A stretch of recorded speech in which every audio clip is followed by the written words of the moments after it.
Hello everyone, welcome back. स्वागत है आपका हमारे सेकेंड फेब के शिफ्ट फर्स्ट के एनालिसिस वीडियो में। And also good afternoon. वैसे मैं गुड आफ्टरनून इसलिए बोल रहा हूँ क्योंकि हमारे यहाँ पे तो अभी आफ्टरनून है। अभी जब आप वीडियो देखेंगे तो आई डोंट नो क्या है, नाइट है या इवनिंग है। सॉरी, नाइट तो हो गई नहीं, इवनिंग है या मॉर्निंग है, तो एडजस्ट कर लीजिए उस हिसाब से। तो अभी हम शुरू करते हैं अपना आज का एनालिसिस वीडियो। तो जो हमारा आज शिफ्ट वन हुआ था 2 फेब को, हम वो डिस्कस कर रहे हैं। तो इसमें जो आपका लेवल ऑफ पेपर उसमें कुछ खास चेंजेस नहीं थे। जैसे मैथ्स थोड़ी सी इंक्रीज़ हुई है, लेवल 18% जो चल रहा है। अगर आप देखें ना तो रीजनिंग और जीएस इनका लेवल डाउन ही हुआ है, 15% था। इनका लेवल इंक्रीज़ नहीं हुआ है, डाउन हुआ है।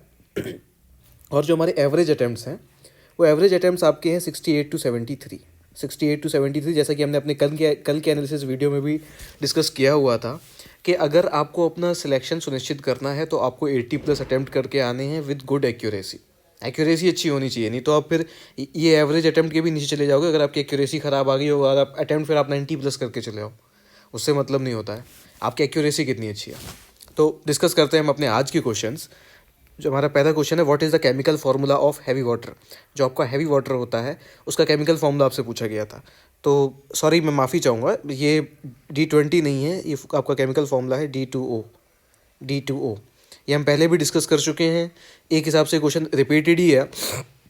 D2O के बारे में आपसे पहले भी पूछा जा चुका है और केमिकल फार्मूलेज आपसे पहले भी और भी पूछे गए हैं। जैसे कि आपसे पूछा गया है ZnSO4, इसका केमिकल नेम आपसे पूछा गया था। वाइट विट्रॉयल होता है, जो कि हमने डिस्कस भी किया हुआ है। तो ऐसे ही आप और भी कुछ केमिकल फॉर्मूलेज याद करके जाइएगा, जैसे कि अमोनिया NH3 होता है। ऐसे कुछ भी आपसे पूछा जा सकता है, तो आप केमिकल फॉर्मूला ये सब चीज़ें याद करके जाइएगा। और ये D2O के लिए मैं माफ़ी चाहता हूँ, वो हमारे आईपैड में ही कुछ गड़बड़ी है, ये इसने स्क्रिप्ट ही चेंज कर दी है हमारे। हमने जो टाइप किया था वो D2O ही टाइप किया था। तो अभी हम बढ़ते हैं अपने नेक्स्ट क्वेश्चन।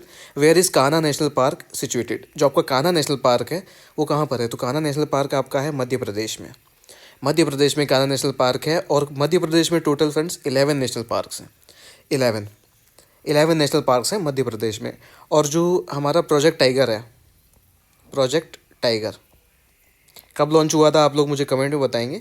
जो प्रोजेक्ट टाइगर है, ये प्रोजेक्ट टाइगर की शुरुआत भी कान्हा नेशनल पार्क से ही की गई थी। सो काफ़ी इंपॉर्टेंट है ये। तो अभी बढ़ते हैं अपने नेक्स्ट क्वेश्चन की तरफ। Which is not an input device. जैसा कि मैं अपने प्रीवियस वीडियो से बोलता आ रहा हूँ कि आप कंप्यूटर के बारे में पढ़ कर जाइए। अभी आपसे फिर पूछा गया है विच device is not an input device. तो इनपुट डिवाइस, अब ऑप्शंस तो हम रट के जा नहीं सकते ना, कि अब तो हमें ये पता होगा अगर कि इनपुट डिवाइस कौन कौन सी है, तो हम इजीली डिफ्रेंशिएट कर पाएंगे कि which one is not an input device. इसमें से जो भी आपको ऑप्शंस गिवन होंगे उसमें से कौन सा इनपुट डिवाइस नहीं है। जैसे कि आपका माउस है, ये इनपुट डिवाइस है। कीबोर्ड है, माउस है, सॉरी माइक्रोफोन है, माइक्रोफोन है।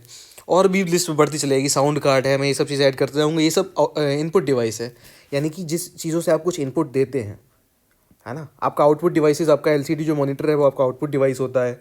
जो आपका स्पीकर्स होते हैं वो भी आपके आउटपुट डिवाइसेस होते हैं। तो इनपुट डिवाइसेस हमारे यही होंगे, ठीक है। हम बढ़ते हैं अपने नेक्स्ट क्वेश्चन की तरफ। वेयर इज़ काराकोरम पास। काराकोरम पास कहाँ पर है? तो आपका काराकोरम पास है जम्मू एंड कश्मीर में। कल भी पास से एक क्वेश्चन आया था कि दीफू पास कहाँ पर है, तो आप सभी ने बताया था आंसर। हमने क्विज़ में भी आपसे पूछा था। हम अपना क्विज़ भी डेली अपडेट कर रहे हैं अपने टेलीग्राम चैनल पर। अगर आपने उसको ज्वाइन नहीं कर रखा है तो प्लीज़ वहाँ पर हमें ज्वाइन कीजिए। ये जो भी आप एनालिसिस देख रहे हैं, इसका PDF और भी बहुत सारे क्विज़ और भी काफ़ी सारा study material, you will get it there. तो अगर आपको चाहिए then please follow our Telegram channel. तो बढ़ते हैं अपने नेक्स्ट क्वेश्चन की तरफ। When was NITI Aayog constituted. यानी कि जो नीति आयोग है, नीति आयोग ये कब बना था? ये भी बहुत ज़्यादा, बिल्कुल मतलब कि आरआरबी ने इससे कुछ नहीं छोड़ा। नीति आयोग से बहुत कुछ पूछ डाला है। तो आपका नीति आयोग जो गठन, हिंदी में बोलें तो नीति आयोग का गठन कब हुआ था? तो नीति आयोग का गठन हुआ था 1 जनवरी 2015, यानी 1 जनवरी 2015 को नीति आयोग बना था। बढ़ते हैं अपने नेक्स्ट क्वेश्चन की तरफ। PMKVY scheme is related to. तो जो आपकी PMKVY स्कीम है ये किससे रिलेटेड है? अच्छा, मैं आपको बताना चाहूँगा, PMKVY का फुल फॉर्म होता है प्रधानमंत्री,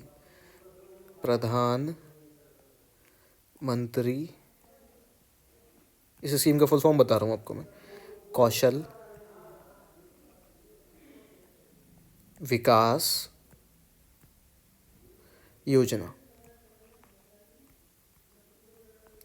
योजना। ठीक है, तो जैसा कि इसके नाम से भी आपको मेरी राइटिंग ज़्यादा अच्छी नहीं है तो प्लीज़ आप उस पर फोकस मत कीजिए, क्वेश्चन पे फोकस कीजिए, वो आपके लिए इंपॉर्टेंट है।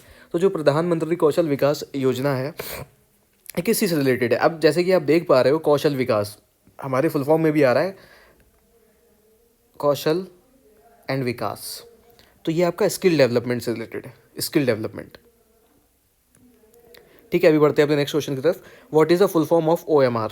तो जो पहले हम OMR शीट, जैसे कि अब सारे एग्जाम्स ऑनलाइन होने लगे हैं, आप रिलेट कर पाओगे सभी, जो कि पुराने हमारे एग्जाम्स होते थे वो ऑफलाइन होते थे। उसमें हम सब अपने पहले आंसर टिक करते थे क्वेश्चंस में, उसके बाद अपनी OMR शीट जो हमें मिलती थी OMR, उसको हम फिल करने बैठते थे, है ना। तो उसका फुल फॉर्म आपसे पूछा गया है, तो वो फुल फॉर्म है ऑप्टिकल मार्क रिकॉग्निशन। जैसा कि आपके इसके नाम से भी यही चीज़ आपको सिग्निफाई कर रहा है कि जो आपका कोई मार्क है उसको रिकॉग्नाइज़ किया जा रहा है ना। तो इसका फुल फॉर्म है ऑप्टिकल मार्क रिकॉग्निशन। और अब तो खैर ये टेक्नोलॉजी ज़्यादा यूज़ में नहीं है जब से एग्ज़ाम्स सारी चीज़ें ऑनलाइन होने लगी हैं। तो हमारा नेक्स्ट क्वेश्चन है, panchayat is mentioned in which article? तो जो आपका पंचायत है वो कौन से आर्टिकल में गिवन है? तो पंचायत आर्टिकल 343 में गिवन है। और अभी आप सबको याद आ गया होगा कुछ, बलवंत राय कमेटी, BLC लिखे देता हूँ। बताइएगा मुझको कब पंचायती सिस्टम कब इंडिया में स्टार्ट हुई, कमेंट्स में बताइएगा। तो जो पंचायत है वो किस आर्टिकल में है? पंचायत है आर्टिकल 343 में। और आर्टिकल्स भी आप पढ़ करके जाइएगा अगर आपके एग्ज़ाम्स अभी फ्यूचर नियर बाई डेट्स में हैं, तो इन सब चीज़ों को थोड़ा माइंड में रखते हुए चलिएगा। इसी तरह के क्वेश्चंस पूछे जा रहे हैं।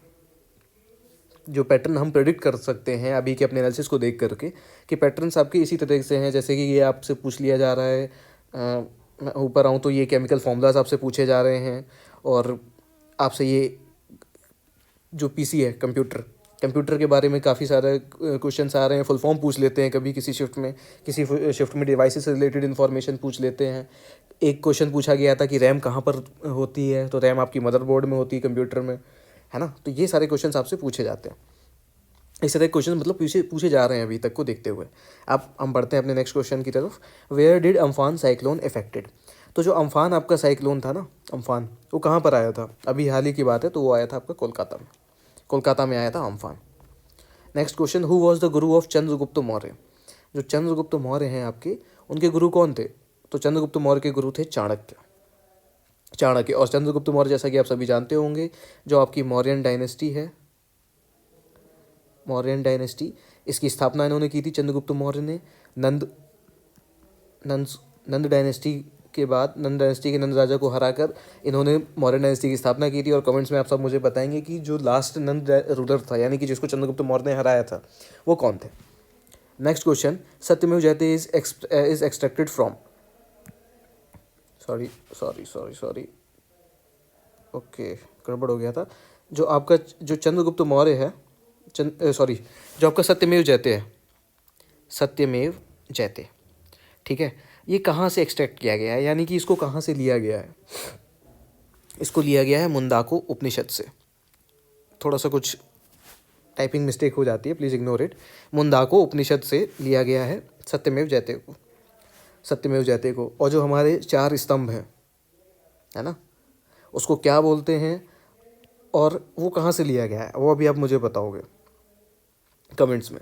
तो अभी हमारा नेक्स्ट क्वेश्चन है, where is the headquarters of IMF? आप, मैं जैसा आपको लगभग मैंने आपको पुराने हर वीडियो में बोला है कि जो इंटरनेशनल ऑर्गेनाइजेशंस हैं, आप उनके हेडक्वार्टर्स और उनके जो भी प्रेसिडेंट्स हैं उनको पढ़ करके ज़रूर पढ़ करके जाइए। और UN को भी खासकर पढ़ करके जाइए, UN से भी काफ़ी क्वेश्चंस देखने को मिले हैं अभी पास्ट में। तो हेडक्वार्टर आपसे पूछा गया है IMF का, यानी कि इंटरनेशनल मॉनिटरी फंड है, उसका हेडक्वार्टर आपसे पूछा गया है, तो वो है वाशिंगटन DC में। हो सकता है आपसे अगर फुल फॉर्म पूछा जाए तो IMF का फुल फॉर्म हो गया international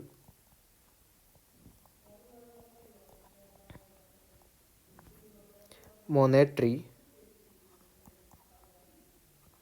fund. International monetary fund है आपका इसका फुल फॉर्म। और इसका हेडक्वार्टर्स आपसे पूछा गया है, तो वो है वाशिंगटन DC में। और फर्दर इन्फॉर्मेशन आप पूरा डीपली पढ़ करके जाइएगा, UN भी पढ़ करके जाइएगा। तो अभी के लिए मैं सेशन को यहीं पे समाप्त करता हूँ। मिलते हैं हम आपको अगली एनालिसिस वीडियो में, जो कि आज शाम को आएगी।